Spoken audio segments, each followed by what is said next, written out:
ஆதாரத்தின் அடிப்படையில் பேசுற அவங்க வெறும் அட்வர்டைஸ்மெண்ட் போட்டு எந்த டேட்டாவும் சொல்லாம பத்திரிகையாளர் சந்திப்புல உதயநிதி ஸ்டாலின் போய் நீங்க கேட்ட என்ன சொல்லுவாரு?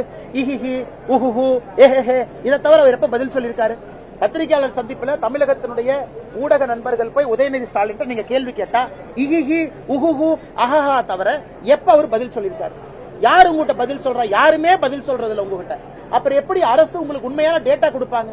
பத்திரிகை நண்பர்கள்ட்ட அரசு அமைச்சர்கள் பேசுறதே பொய்யா பேசுறாங்க. அண்ணா இவர் 10 லட்சம் கோடி ரூபாய் முதலீடு ஈர்த்திருக்கிறோம் அப்படிங்கிறார். வெள்ளை அறிக்கை கொடுங்க. 10 லட்சம் கோடி எங்க? இந்தியாவில் தமிழகம் இன்னைக்கு 7வது இடத்துல இருக்கு முதலீடு ஈர்த்ததுல.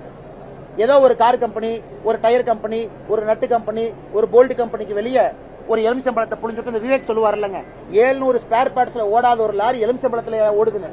அந்த மாதிரி ஒரு நட்டு கம்பெனி, போல்ட் கம்பெனிக்கு போயிட்டு அதை மட்டும் போட்டோ எடுத்து பத்திரிகை நண்பர்கள்ட்ட ஏமாத்த பாக்குறாங்க. இங்க இவங்க வந்துட்டாங்க, அவங்க வந்துட்டாங்க. உத்தரப்பிரதேசம், குஜராத், மகாராஷ்டிரா, தெலங்கானா பாருங்க, ஆந்திரா பாருங்க, எவ்வளவு நிறுவனங்கள் அங்க போறாங்க. அதனால் ஏமாற்றுகின்ற வேலை 10,26,000 கோடி 10.26 lakh crore அவங்க அதிகாரப்பூர்வ கணக்கு. வெள்ளை அறிக்கை கொடுங்க. எப்ப வந்துச்சு? எங்க வந்துச்சு? பில்டிங் ஆயிடுச்சா? செங்கல் வச்சாச்சா?